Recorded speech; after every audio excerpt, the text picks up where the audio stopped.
Fala, galerinha! Então vamos finalizar essa parte, né? Vamos finalizar, que aí vai ficar faltando só Física 3, acabou. Vamos para a próxima apostila. Então, gente, hoje a gente vai continuar, né? Som. Vamos falar de som, só que agora a gente vai falar especificamente, né, da acústica. Cai bastante. É importante? É importante. E aí, quando a gente fala de acústica, o que a gente tem que entender de acústica? Então, nós temos ali os nossos sentidos, né? E através deles, né, estamos em contato com todo o ambiente ao nosso redor. Então, um sentido especial que nós temos, né, é a audição. Importantíssimo, né? E a audição vai permitir a gente reconhecer o quê? Os sons, né? E aí, só que não é apenas obter, né, o som. A gente tem uma grande, né, uma gama de informações, né, sobre os meios que a gente vive. Então não é apenas reconhecer o som, mas algumas particularidades dele, né, a acústica. Então, por exemplo, apresentações ali musicais tem que ter uma boa condição acústica, né? As ondas sonoras, por exemplo, também quando a gente acompanha o batimento cardíaco. Então, a gente vai estudar a forma, né, com que o som é produzido e também propagado. Junto com isso, a gente vai pegar, claro, os fenômenos sonoros, né? Então, nessa parte de ondulatório, a gente vai estudar a acústica, que é essa produção aí do som, como ele é produzido, como ele é propagado e alguns fenômenos relacionados, né, a esse fenômeno sonoro, a essa onda. E aí, produção do som. Então, deixa eu botar aqui. Ok. Então é o seguinte. Ali na imagem a gente tem uma representação de lâminas finas de aço, né? Elas estão fixadas ali naquela extremidade, no suporte. E o que acontece? A gente tem que compreender a natureza do som, como ele é produzido. E agora, e se essa lâmina for colocada para vibrar rapidamente, né? Um som sibilante será produzido. Agora, quando a gente vibra de um lado para o outro, né, para a direita, o deslocamento da lâmina comprime o ar nessa região. E aí vai criar uma camada de alta pressão que vai ocorrer também uma transferência de energia, né, que vai se propagar. E aí, nessa região à esquerda da lâmina, por causa, né, da forte rarefação produzida pela lâmina, o ar vai ficar com baixa. Então, de um lado a gente vai ter alta pressão e do outro a gente vai ter uma baixa pressão. Essa rarefação também tende a se propagar, né? Pois para produzi-la também foi necessário uma parte de energia desse movimento da lâmpada, né? Da lâmina. Então, quando a lâmina oscila para o sentido contrário, essas regiões já vão se comprimindo e rarefazendo simetricamente. Como a lâmina começa a oscilar rapidamente, esse fenômeno é repetido a cada ciclo, né, do movimento da lâmina, muitas vezes a cada segundo. Então, a cada segundo, frequência, hertz. Assim, essas regiões sucessivas de compressão e rarefação, né, ao se propagarem em todas as direções do espaço ao redor, produzem um som característico dessa lâmina oscilante, né, devido ao modo natural de oscilação dela, de vibração de cada lâmina, o som produzido é bem característico. Então, de acordo com essa vibração da lâmina, né, se a gente tiver uma vibração maior, a gente tem uma produção de um som característico. Se a gente tiver uma frequência menor, a gente vai ter uma outra, né, uma outra característica desse som. E aí, o diapasão, que daqui a pouco eu vou mostrar aí para vocês, né, o diapasão é um instrumento de afinação dos instrumentos musicais e funciona de acordo com esse princípio. Então, o som produzido pelo diapasão pode ser ajustado na sua construção, né? É a base para a comparação das notas, notas musicais, né, ao ser usado para afinar outros instrumentos musicais. Além, né, dessa situação, esse mesmo, né, ele funciona de acordo com o princípio, né? e ele explica o modo como o som é produzido pelas nossas pregas vocais, né? Que são membranas que vão oscilar com a passagem do ar. Então, quando a gente fala, nada mais é do que uma oscilação dessas membranas, né? E aí vocês vão acabar reparando que cada pessoa, né, vai ter uma voz diferente. Por quê? Porque a forma de oscilação nessa passagem de ar, né, feito por essa membrana, de ser humano para ser humano, ela acaba fazendo o quê? Ela acaba se diferenciando. Por isso que cada um tem, né, uma voz diferente. É importante ter em mente que o som é uma onda, né? E se ela é uma onda, ela transmite energia, mas não transporta matéria, como já viu, né? A gente já viu isso nas matérias anteriores. E aí é o seguinte, logo, essas ondas sonoras não são ondas, né? Não são ondas no ar que se propagam até nossas membranas timpânicas, né? Tímpano. Afinal de contas, não existe ventos sonoros, né, nas membranas ao ouvirmos algum som. A região de compressão e rarefação são as que se propagam, ou seja, são a compressão e a rarefação do ar que deslocam, né, que vão acabar se deslocando nesse meio material, que vão dar essas diferenças. E aí, propagação do som. Então o som, né, ele acaba sendo uma onda mecânica, a gente já viu o que são ondas mecânicas, e elas acabam não se propagando aonde, galera? No vácuo. E aí, relembrando a vocês novamente, aquela situação que eu falei para vocês, né, lá do próprio filme Star Wars, em que você tem lá aquelas explosões acontecendo e você tem aquele foco de luz lá, né, aquele foco luminoso, e você acaba vendo a luz e acaba ouvindo sons.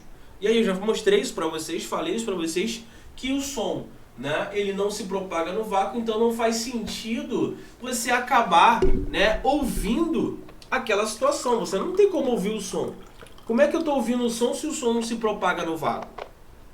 Tá?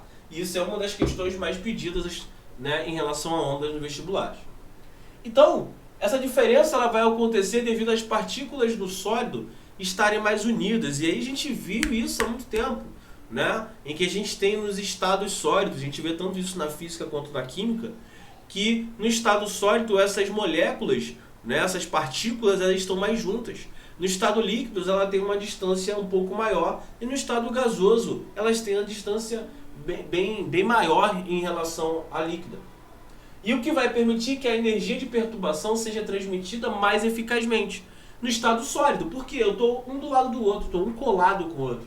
Então, para eu transmitir a energia para esse cara é muito mais fácil do que eu transmitir a energia para um cara que está a alguns quilômetros de mim. Beleza? E aí, nos líquidos e nos gases, a distância entre a partícula é maior, além de estarem soltas, o que resulta em uma dificuldade maior para a propagação do som. Nos gases, a velocidade do som é a menor de todas, e faz sentido, né? Por quê? Porque para uma informação chegar numa outra partícula demora mais, porque ela está bem distante uma da outra. É como se fosse um telefone sem fio, né? Se eu estou numa situação, né, em que uma pessoa está do meu lado e eu tenho que passar uma informação para ele, é muito mais fácil do que eu ter que passar para eu passar para uma informação para uma pessoa que está a 5 km de distância. Beleza? Conseguiram entender a ideia? E aí a velocidade do som é a menor de todas, por quê? Porque a perturbação é transmitida com menor eficiência, porque está muito distante, né? Por causa dessa distância entre eles aí. E aí nós temos ali a tabela, né? Apresenta a velocidade de propagação do som, uma temperatura ambiente ali de 25 graus, né? Em alguns materiais. Então ali a velocidade do ar 346, né? A da água 1500 ali aproximadamente, do vidro 4000, né, 540, alumínio 5000, ferro, ele estamos alguns exemplos. Percebam que essas velocidades que são de maiores magnitudes ali, o ferro, o alumínio, o vidro, eles estão em que estado? Estado sólido, né? E a água, estado líquido, e o ar, estado gasoso ali. Ou seja, quanto sólido, eu tenho uma velocidade maior, né, de propagação, no líquido, em que eu tenho uma distância entre as partículas um pouco maior, uma velocidade menor, e quando eu estou falando do ar, que as distâncias são muito grandes, né, nós temos a velocidade do som, de propagação do som muito menor. Então, se você emitir, né, se você emitir um sinal, né, uma onda sonora no ar, e você emitir na mesma distância um som pela água, a gente vai receber essa informação, né, na água muito mais rápido do que a do ar. Digamos que 1498, 1500, vamos botar que seja 300 a do ar ali, né, 1498 e 300, 1500 para 300 dá 5. Então eu vou receber a informação 5 vezes mais rápida do que, né, na água do que no ar. É essa mais ou menos a proporção, tá? E aí, né, nós temos, por exemplo, mais à frente a gente vai ver a questão do sonar, né? A gente vai ver o som. O que é o sonar? Né? É uma propagação de som que esse som vai transmitir para a gente um sinal. E aí, ali é muito mais eficiente do que pelo ar. Por quê? Porque a velocidade de propagação acaba sendo maior no líquido do que, né, no gasoso. E aí, quando a gente fala de som, vamos falar da qualidade dele? Né? Vamos falar da qualidade? Então, o som... Deixa eu tomar um cafezinho aqui.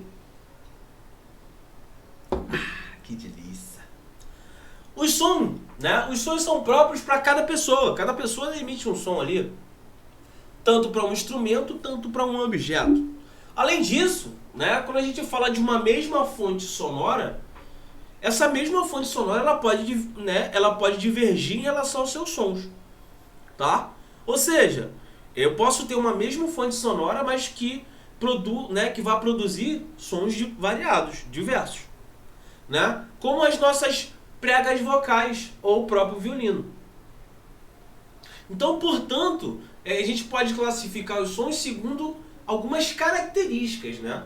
A gente vai classificar ele de acordo com as características.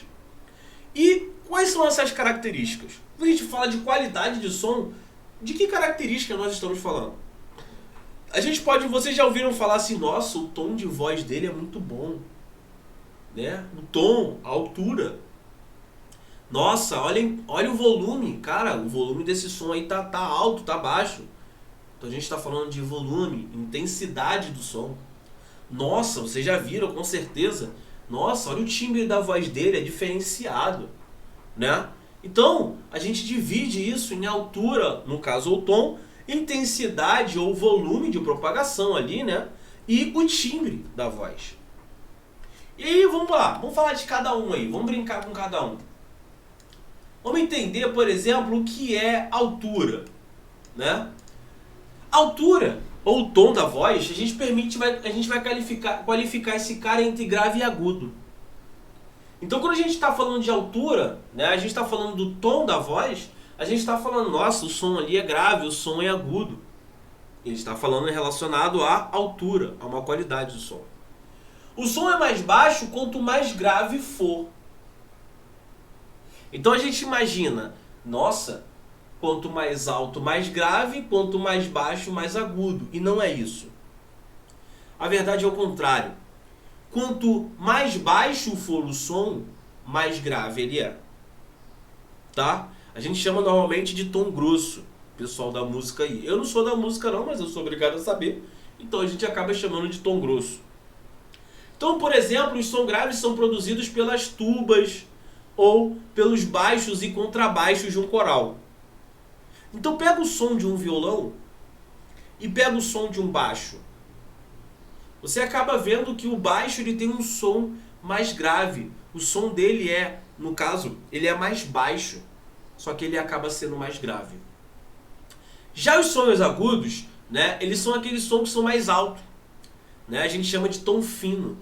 Então, eu falo assim, nossa, o agudo desse cara é bom. Então, se está falando do agudo do cara, está falando que o tom dele é fino. Você vê que a voz dele é mais fina. E aí, exemplos de som agudos, né, a gente tem o violino, a guitarra. Faz uma comparação entre a guitarra e, por exemplo, um baixo. Né, você vai ver que a guitarra ela tem um som mais alto, ou seja, ela tem um som mais agudo. né? Ou até próprio, né, propriamente dito, quando a gente tem os tenores.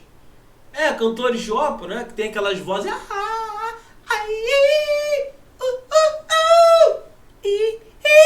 Então, isso aí.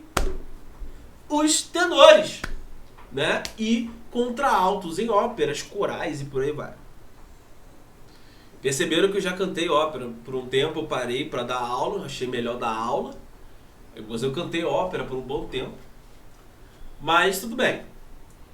E a altura do som? Bom, essa altura do som ela está atrelada à frequência, né? Os sons graves eles têm umas frequências menores e os agudos umas frequências maiores, tá? E aí, quando a pessoa emite um som agudo, alto, né, com a sua voz, as pregas vocais elas vibram com uma maior frequência, tá? Então, as frequências da voz masculina adulta, né, fica entre 100 e 200 Hz, né, e é considerada grave, né, ou grossa. A voz feminina adulta emite, né, uma frequência entre 200 e 400. Então você já vê porque você vê uma voz masculina, né, adulta, o cara falando, e aí você vê uma senhorita, né, uma dama, falando. E aí você vê que a voz dela é mais fina, né? Ela acaba sendo mais fina. Por quê? Porque a frequência, a voz dela é mais aguda, né? Essa frequência, né, dela é maior do que a minha, né? E aí costumam produzir uma voz aguda ou fina. Isso se referindo às mulheres, né? No mesmo patamar ali na fase adulta, né? E aí, intensidade. Vou botar aqui. E a intensidade? Bom, a intensidade é uma característica que permite distinguir um som forte de um som fraco. Então a gente já viu lá o que é um agudo, né, e um grave. E agora a gente vai ver a intensidade, em relação à intensidade desse som. A intensidade do som é maior quando a amplitude de vibração da fonte sonora também é maior. Então, amplitude, né, amplitude da fonte sonora. Caraca, o que é amplitude? Volta lá em onda para ver o que é amplitude, tá? Volta lá em onda para dar uma olhada o que é amplitude. A gente já viu, né, o que é amplitude, a gente já viu o que é o lambda, que é o comprimento, a gente já viu em relação à frequência de oscilação, né? A gente já viu o que é, né, o vale, já vimos tudo isso. Então dá uma olhada lá. Então, né, por causa de uma força de percussão maior. Por exemplo, quando a gente dedilha ali levemente a corda de um violão, o som é mais fraco, né, que ao dedilhar a corda com mais força. Beleza? Então quando a gente pega ali, por exemplo, o violão e a gente dá um toque ali, né, dedilha ali rapidamente, levemente a corda, o som é mais fraco. Agora, se você dá aquela, tipo, igual o Pedro no cavaquinho lá, você vê que quanto mais rápido ele dedilha ali, quanto mais forte ele vai dedilhar, o som fica mais alto, né? O som fica mais forte. Beleza? Então o mesmo som, ou seja, mesma frequência, é mais forte ou mais fraco, dependendo das amplitudes dessas oscilações maiores e menores. Tá? Então, quando a gente fala de intensidade, a gente está falando de som forte e som fraco. E quando a gente está falando de som fraco, a gente está falando aqui para um determinado material de mesma frequência, como é que a gente vai analisar em relação a forte e fraco? A gente vai analisar em relação à amplitude dessa onda. Beleza? Sussa! Aí, matemática básica, que é o que vocês gostam. Matemática básica, vamos falar um pouquinho de matemática básica. Então, ó, embora a intensidade do som dependa da amplitude de vibração dessa fonte, a gente tem que considerar os fatos, né, de ondas sonoras transportarem energia de uma região do espaço para outra. Então, calma. Eu sei, Pedro, eu sei que você perguntou. Ué, transportam... Não, transportam energia. Onda não transporta matéria, tá?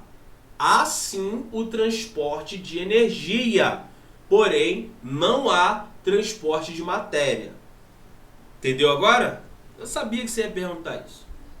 Agora, a energia transportada por uma onda sonora, ela pode ser descrita por meio de, da intensidade física ali, definida através de, com a quantidade de energia que atravessa perpendicularmente uma superfície de área unitária em unidade de tempo. Resumindo, a gente pode trabalhar a intensidade sonora através de uma fórmula, tá? E aí, quem é aquele beta? Beta é igual a log de L sobre L0. Quem é o beta?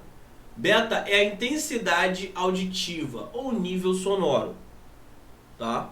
Quem é aquele I ali? É a intensidade física do som considerado. E aquele 0 é a limiar de audibilidade. Bom, a unidade de intensidade sonora que a gente está acostumado, tal de decibéis, vocês já ouviram falar disso, né? Então, ela é denominada Bell, EB, em homenagem ao cientista inglês Graham Bell. O do cara do telefone lá, Graham Bell, ele mesmo. Em geral, o submúltiplo decibel é utilizado, que é o que a gente usa. Nesse caso, a expressão fica NS, que é o nível sonoro, é igual a 10 vezes o log de L, de I sobre I0, ou seja, intensidade física do som sobre a limiar de audibilidade. E aí a gente tem os decibéis. Beleza? E aí, timbre. Aqui, esse cara aqui... aqui eu vou ter que diminuir aqui. Então eu vou fazer o seguinte, primeiro eu vou botar aqui embaixo, vou falar o que está em cima, depois eu boto em cima. E aí, nossa, o timbre da sua voz é lindo, cara.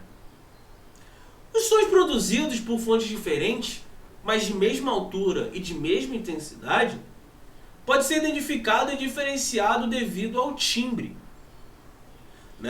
O timbre é, por analogia, o documento de identidade da pessoa. Peraí. Como assim, irmão? Tá maluco? Tô tentando marcar um tempão pra tirar minha identidade, tu vai me falar que minha identidade é o timbre? Pô. Quer ver? Vamos supor o seguinte, estamos lá em sala de aula, eu com essa minha voz, esse meu timbre característico, e aí de repente, passa assim uns 2, 3 anos, e aí a gente se encontra, acaba se encontrando, mas você tá de costa, e eu tô atrás conversando com um grupo de amigos, Você tá de costa pra mim, você não tá me vendo. E aí de repente eu começo a trocar ideia, e você já assim, ó, Ritiane, nessas festas dela aí, de toda semana. E aí, de repente, eu tô numa mesma festa que Ritiane é de costa, eu tô falando com os amigos, trocando ideia, e aí Ritiane já... Peraí.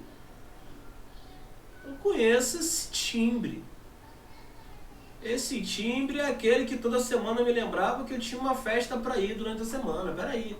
Ô, professor! Vira... Ou seja, é a identidade, é o documento de identidade da pessoa. Porque cada um tem a sua. Ou até próprios instrumentos musicais. O cara começa a tocar ali um piano. Você tá de costas, mas você fala, isso é um piano. Aí o cara vai lá e... O Pedro com aquele cavaquinho dele lá, que é o mesmo tom pra tudo. Opa, tá tocando um cavaquinho.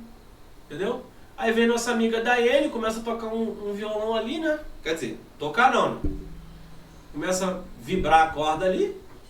Opa, tá tocando o violão. Tá? Então isso acaba sendo realmente um documento de identidade dos instrumentos. A mesma nota produzida por um piano ou por um violino pode ser distinguida, Por quê? Porque produz sensações sonoras diferentes, ou seja, timbres diferentes. A gente pode identificar a voz de diferentes pessoas no telefone, por exemplo, devido à voz das pessoas possuírem timbres diferentes. Essa diferença é produzida pela forma da vibração das pregas vocais, né, variar de pessoa para pessoa. Então, o timbre depende da forma como ocorrem as vibrações da fonte sonora, né? Isso é, claro, a gente está falando do formato das ondas sonoras. São poucas as fontes sonoras que produzem vibrações de apenas uma frequência. Um exemplo já mencionado, que eu ia falar para vocês, é o som emitido pelo diapasão, né? Se percutido levemente. Agora, no entanto, os sons produzidos pela maioria dos instrumentos musicais são misturas do som fundamental, né? E uma série de outros, né, sons de maior frequência que a gente vai chamar de harmônicos, tá? Que não são perfeitamente audíveis, por terem intensidades menores que a do som fundamental, que pra gente, né, não é comum a gente conseguir ouvir. Porém, né, são os sons harmônicos que nos ajudam a distingui-los. Assim, o som, a nota, emitido por um piano ou por um violino, é diferenciado por conta do número, né, e da intensidade dos harmônicos que acompanham o som fundamental de cada instrumento. Essa diferença proporciona ao mesmo, né, som fundamental, timbres distintos. E aí eu fiquei na frente, mas eu falei para vocês, eu li, então tipo, foi mal, mas tá bom. O importante é que vocês entenderam qual é a brincadeira do timbre, tá? E aí, a presença dos harmônicos, né, em quantidades de intensidade diferentes, determina formas de ondas variadas do mesmo som emitido por um instrumento. E aqui eu tenho um exemplo, ó. Eu tenho um exemplo aqui, ó, do piano, do violino e do diapasão. O diapasão tá bonitinho quase que o som, né? Tá vendo ali, ó? Essas ondas, elas têm a mesma frequência, galera, ó.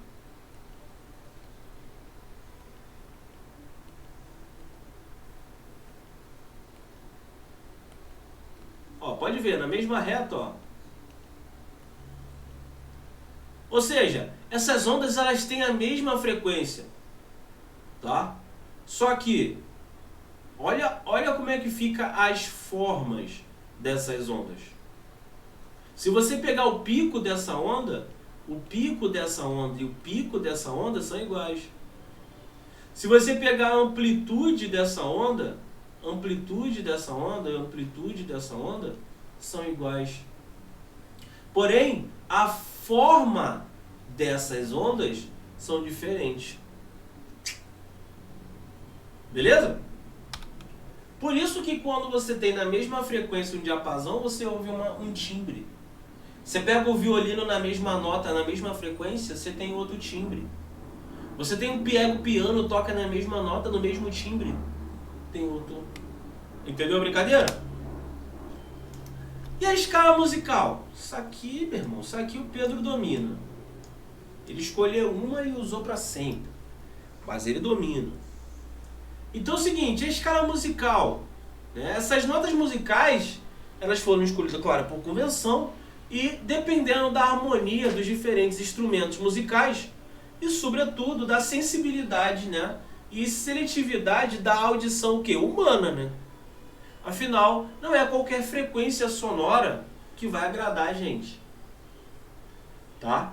Então, se duas frequências F1 e F2 forem múltiplas de 2, isto é, F1 sobre F2 igual a 2, a nota da segunda frequência é igual à nota da primeira, né? Porém, 1/8 acima. Apesar de serem a mesma nota musical, a altura das notas são diferentes, né? Por exemplo, a nota Lá, 440 Hz, 1/8 acima tem 880 Hz. Beleza? Isso aqui é mais para vocês olharem e falar assim, ah tá, entendi. Mas o que eu preciso saber disso aqui, mestre?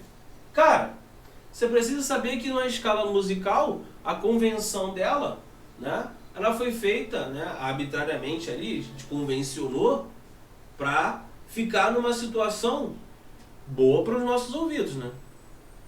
Para não incomodar a nossa audição, né? Então, tem um som que, a gente, pela nossa sensibilidade, é bom para os nossos ouvidos, né? A gente seleciona aquilo que é bom pra gente. E aí a gente põe um parâmetro para dizer, olha, a partir disso começa a incomodar. Ou a partir disso, né, abaixo disso, eu não consigo ouvir direito.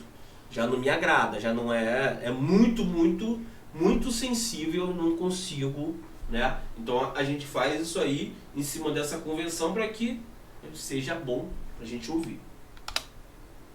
E aí, importante. Isso é importante. Por quê? Cara, fenômenos sonoros. Fenômenos esses, né? Então, como a gente está falando de fenômenos ondulatórios, né? Fenômenos sonoros, ondulatórios, tem sentido. Por quê? O som é uma onda, né? A onda é o som. E, né? Então, se a gente sabe de um fenômeno ondulatório, a gente pode empregar nos fenômenos sonoros. Beleza. A reflexão, a refração, a difração, a ressonância, a interferência, né, são fenômenos que ocorrem com sons, né, e obtêm as mesmas leis e condições obedecidas pelo tipo de onda. Tá? Mas qual? Por qualquer tipo de onda. Então vamos lá. Primeiro, polarização. Né? A polarização, no entanto, ela não ocorre. Por quê? Pois as ondas sonoras são longitudinais. E a polarização acontece para ondas transversais. A gente já viu o que era a polarização. Né? Que a gente pegava aquelas ondas transversais e transformava ela numa onda horizontal. Né? Ou a gente transformava ela numa onda vertical. A gente viu a polarização. Agora, a reverberação e o eco. Bom, esses caras são dois fenômenos interessantes causados pela reflexão do som. Então vamos lá. A persistência auditiva, ou seja, o tempo necessário para ocorrer o acontecimento total do som, nosso aparelho auditivo, é em média de 0,1 segundo. Então, ouvir o som direto da fonte, o som, né, se extinguirá ao cabo, né, de 0,10 segundos. No entanto, caso haja um som refletido, chegue ao ouvido antes desse tempo, haverá um efeito de adição deste som, né, com o som direto, e a sensação auditiva será reforçada, dando uma percepção continuada em tempo e aumentada em intensidade. Tá. Então, para simplificar esse efeito, considere, por exemplo, uma pessoa catando o som da palavra livro. Bom, se antes da extinção do som direto, o som refletido chegar ao ouvido da pessoa, haverá mistura dos sons correspondentes, digamos, a última sílaba do som direto com a primeira sílaba do som refletido. O som resultante vai ser o quê? Reforçado. Nesse caso, apesar da intensidade ser maior, o entendimento da palavra livro é prejudicado devido à superposição das diferentes sílabas. Então, livro, livro, livro, livro, livro, livro, livro, livro, livro, livro. Estou aqui, porque o anteparo de reflexão está longe. Mas se eu tenho uma situação assim, livro, livro, livro, livro, livro, livro, livro, já dá ruim. Por quê? Por causa do tempo de resposta. Vai ter a situação, ó, livrou, livrou, livrou, livrou, livrou, livrou, livrou, livrou. Livrou, livrou, livrou, livrou, livrou. Olha a intensidade do som. Ó, livrou, livrou, livrou, livrou, livrou. Houve uma reflexão. E aí, vai ter momento em que eu estou falando aqui, você já vê que a intensidade aumenta. Ó, livrou, livrou, livrou, livrou, livrou. Livrou, livrou, livrou, livrou. Tá vendo a intensidade? E tem mais. Vai ter momento que vai haver confusão, em que o emprego do li, ó, português agora, pensando que a gente sabe português também. Quando a gente pega o li e pega o vrou, vai ter momento que, ó, já vai ter livrou, já tá um por cima do outro. Esse é o processo de reverberar. Beleza?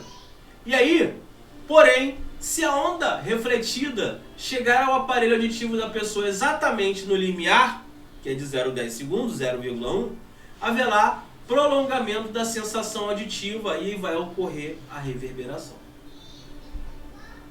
Beleza? Bonito, né? E aí é o seguinte, deixa eu botar aqui agora. A palavra livro será ouvida por mais 0,1 segundo, mas com intensidade menor do que a do som direto, uma vez que a quantidade de energia é menor do que a quantidade da onda direta.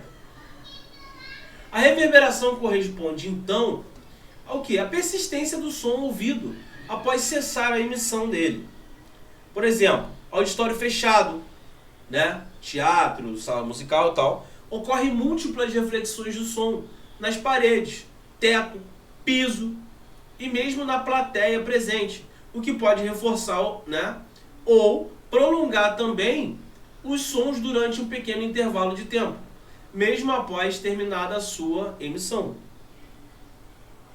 A reverberação excessiva, né, prejudica, claro, a qualidade do som, ou seja, um ambiente sem acústica, é evitada pela adaptação de placas de plástico acima da orquestra ou do palco, né, ou mesmo no teto. Então vocês já viram, por exemplo, estúdios de som, né? O que você tem no estúdio?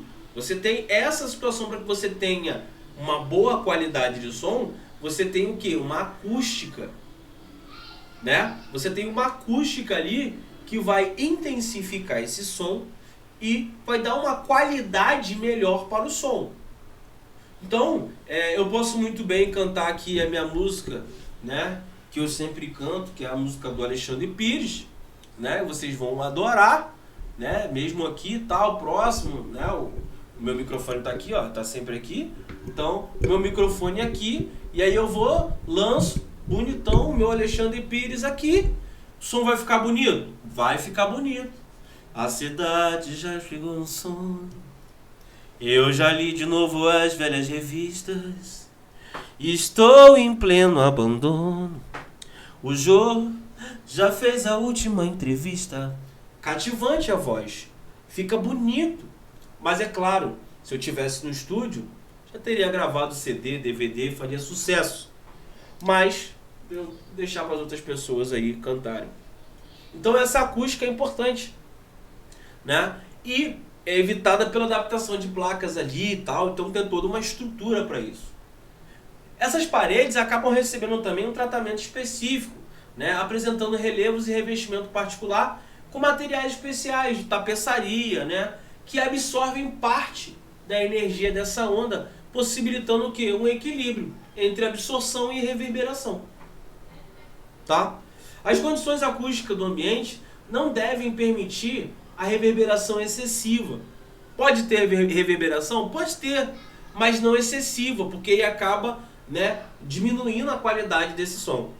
Tá? E não devendo ultrapassar de 1 a 2 segundos. Então tem todo um cálculo para isso, tem toda uma estrutura. Né? Vocês já viram também alguns casos de pessoas que fazem com aquela caixa não, né? Aquele material lá onde coloca o ovo, que eu esqueci o nome. A galinha chorou! Então, aquele material onde o nego coloca o ovo ali e tal. Então, nego faz aquilo ali, né? Nego faz estúdio com aquilo ali. Então, aqui nós temos exemplo na sala de concerto de São Paulo.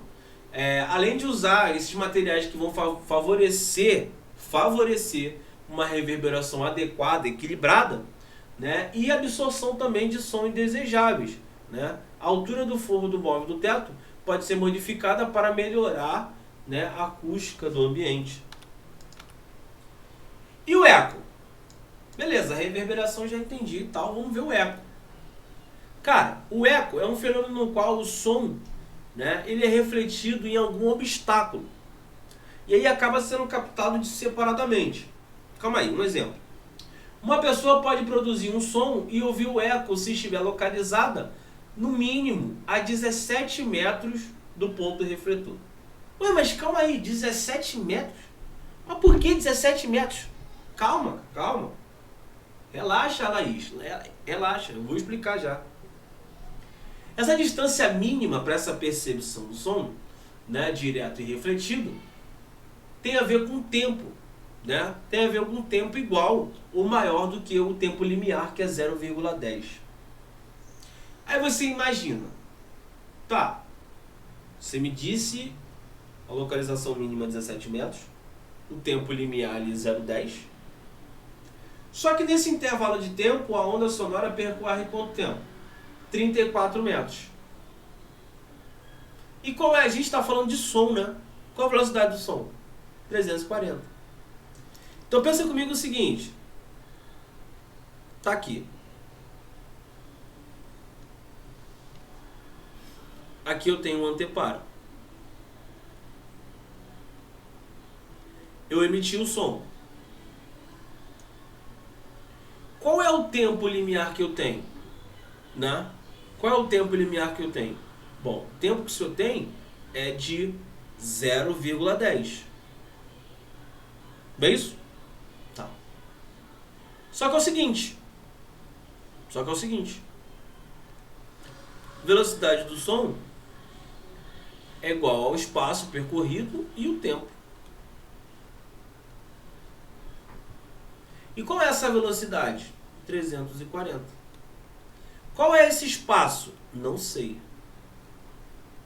Mas qual é, né? Qual é o tempo? Cara, o tempo é 0,5. Peraí. Na verdade não é nem 0,5, é 0,05. Peraí, deixa eu corrigir. Que é metade daquilo. 0,05. Aí você vai perguntar. Peraí. 0,05? É, 0,05. Mas por quê? Cara, o tempo limiar não é 0,10? É. Então, ele tem que... O eco, ele vai e volta. O tempo não é 0,10? Então, ele tem que fazer 0,05 aqui e 0,05 aqui. Para dar esse tempo limiar. Então esse ΔS vai ser 340 vezes 0,05.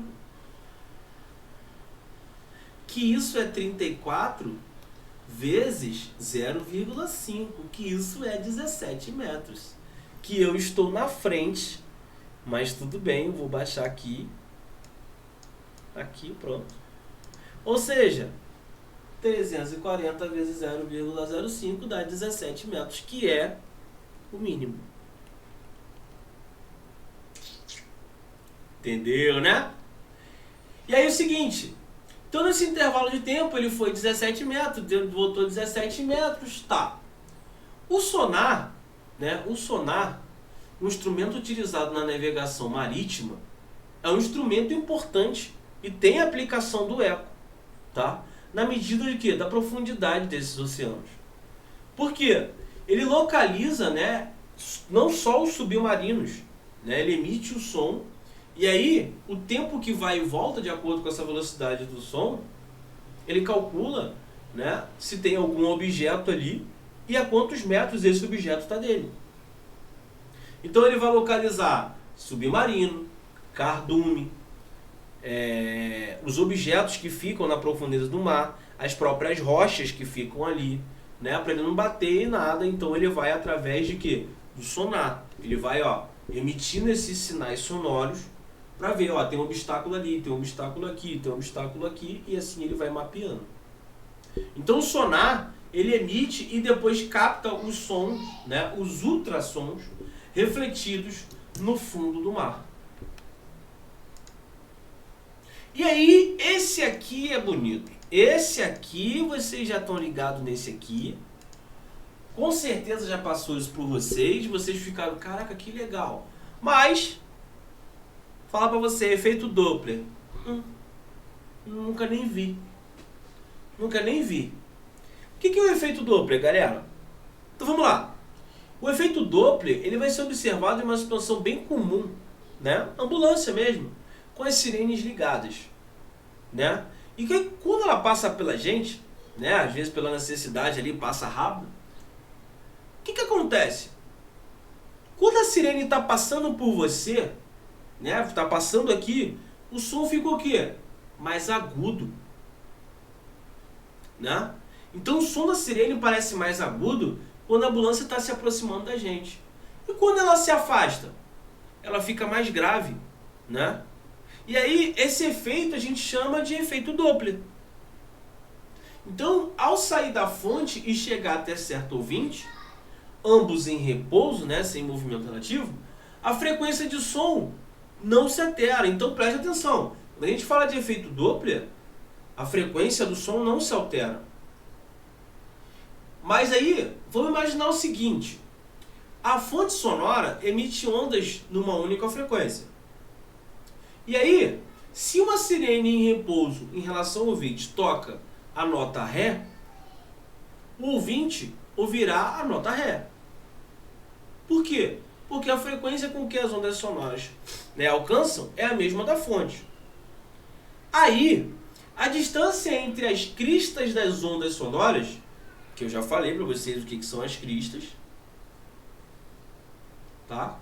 Crista das ondas sonoras, acabam se mantendo o quê? Constante. Logo, tem o mesmo comprimento de onda. Então, à medida que a ambulância se afasta ou se aproxima, o som da sirene chega a nós com frequência diferente. Tá? Agora, pode ver, ela vai chegando e aí você vai... Aí ela vai se afastando.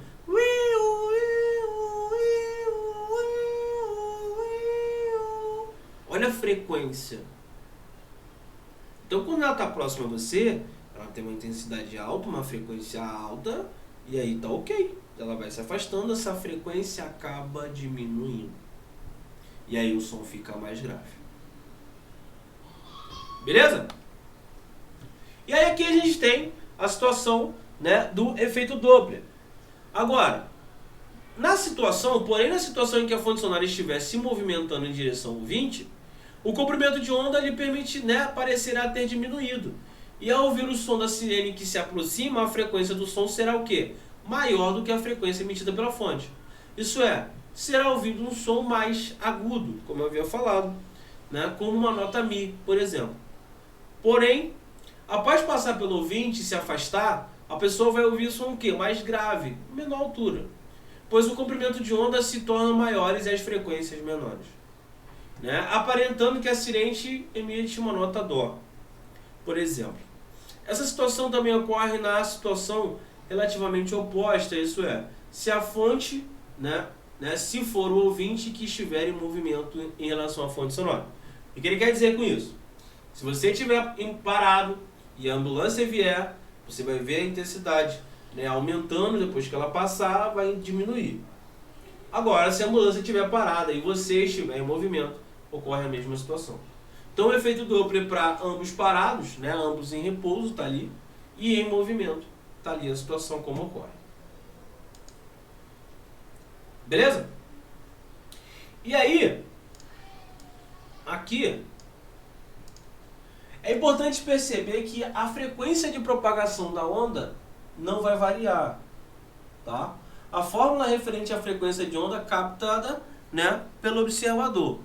A emissão da onda lá, gente, ela não vai, a frequência não muda, tá? Mas essa movimentação vai parecer pra gente que a frequência está mudando. E aí, fórmula clássica do som. Então a fórmula clássica do efeito Doppler, né, em relação ao som é F recebida, a fonte recebida, é igual a fonte real, vezes velocidade do som mais ou menos a velocidade do observador, sobre a velocidade do som mais ou menos a velocidade da fonte. Então vamos lá. Mais ou menos. Para que esse mais ou menos? O que é esse mais ou menos aí? Entendeu? O que é? Bom, frequência recebida é igual a frequência real vezes essa situação ali da velocidade do som. Então, quando a fonte e o observador se aproximam, né, o numerador é mais e no denominador é menos. Quando a fonte e o observador acabam se afastando, no numerador é negativo e no denominador é positivo. No caso do som, mais fácil de ser observado, a gente vai notar que o som tende a se tornar mais grave à medida que a fonte sonora se afasta do observador. Então, olha lá, nós temos a situação, né, do carinha aqui, ambulância se aproximando, som mais agudo, e se distanciando, o som fica mais grave. Reparem, né, reparem aqui, né, que a distância entre essas linhas aqui da emissão são menores, som agudo. Reparem que a distância entre essas linhas de emissão são menores, ou seja, som grave. Beleza? E aí, por que quando a fonte, né, e o observador se aproximarem, no numerador é positivo e no denominador é negativo? Por que acontece? A velocidade do som e a velocidade do observador, se a gente for ver a velocidade relativa entre eles, tá? Se a gente for ver a velocidade relativa entre eles, elas estão na mesma direção, porém no sentido contrário. E essa velocidade relativa é um somatório.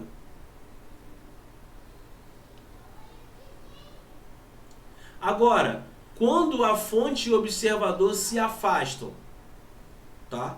E quando quando essa fonte e esse observador acabam se afastando, o que vai acontecer? Bom, negativo no numerador e positivo no denominador. Por quê? Essa velocidade do som e a velocidade da fonte, né, acabam se somando, ou seja, positivo. Então, se você tem essas duas informações, sabe que o outro acaba sendo negativo. E aí, para fechar, tá? Para fechar com chave de ouro, o que a gente faz aqui? Vamos fazer exercício. Não tem coisa melhor do que fazer exercício. Vamos fazer exercício para finalizar. Então vamos ler aqui a brincadeira. Vamos ler aqui essa brincadeira aqui. Bom, um barulho emitido pelo motor de um carro de corrida que se desloca com uma velocidade de 244,8 km por hora, né, é percebido por um torcedor na arquibancada com uma frequência de 1.200 Hz. A frequência real emitida pela fonte sonora, considerando que a mesma se aproxima do torcedor,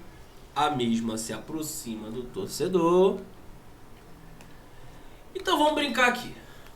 Seguinte. Vamos colocar a fórmula, né? Vamos mais justo colocar a fórmula. Espera aí, rapaz. Então, deixa eu botar aqui. Fonte recebida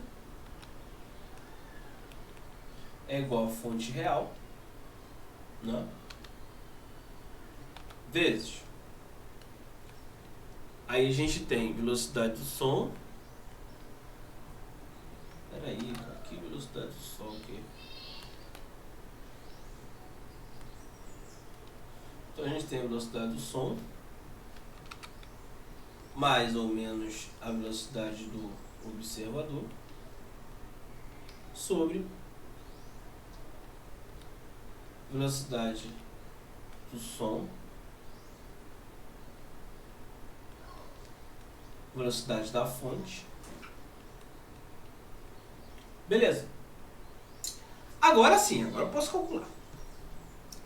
Primeira coisa, o barulho do carro, né? O barulho do som do carro, 244,8 km por hora. Aqui pra mim, ele já fez isso pra brincar comigo. Bom, tá em Hertz, então eu tenho que transformar essa velocidade para metro por segundo. Então, essa velocidade aqui vai ser 244,8 dividido por 3,6. Isso aqui dá 68 metros por segundo. Aí eu começo a brincadeira legal. Aí eu já, 68 metros por segundo, já começa a brincadeira legal. Já começa a ficar bacana. E aí eu vou o seguinte, bom, então ele percebeu, né, um som de frequência 1200. Então, 1200 é a frequência percebida.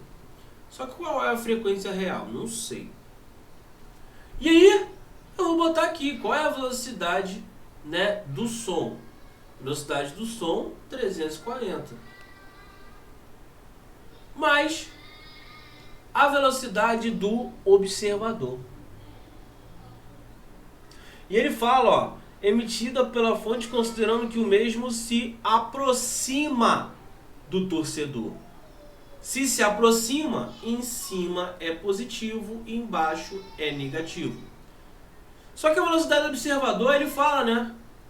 O cara tá parado, ele tá na arquibancada parado. Então a velocidade desse cara é 0. Sobre a velocidade do som menos a velocidade da fonte. E aí, beleza. Então vai ficar 1200 é igual a frequência real vezes 340 dividido por 280. Não é 60 não, é 68.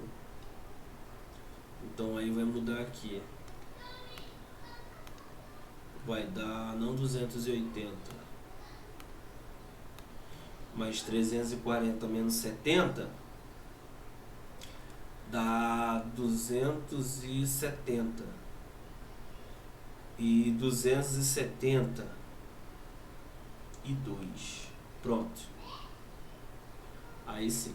Aí isso aqui, essa frequência real aqui, vai dar 1200 vezes 272 dividido por 340. Corto um zero aqui para aliviar minha vida. Divide por 2 aqui dá 17, aqui dá 60. Aí agora vamos usar o recurso 60 vezes 272 dá 16.320. Deixa eu ver aqui se está na frente, porque sempre fica na minha frente. 16.320 dividido por 17. Opa!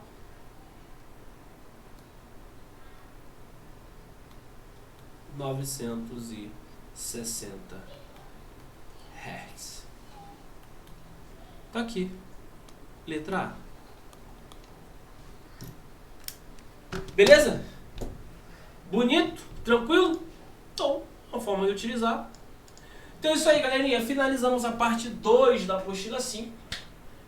Para a próxima semana, no caso, nós teremos uma brincadeirazinha para amanhã também. Mais tarde eu vou fazer um videozinho de amanhã.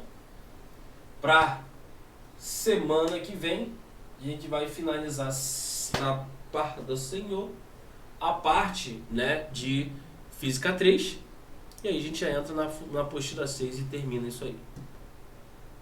Valeu? Então é isso aí, galera. Beijo, um abraço e aguardo vocês mais tarde. Não podemos nos esquecer do nosso querido Wakanda Forever, galera. Até mais tarde.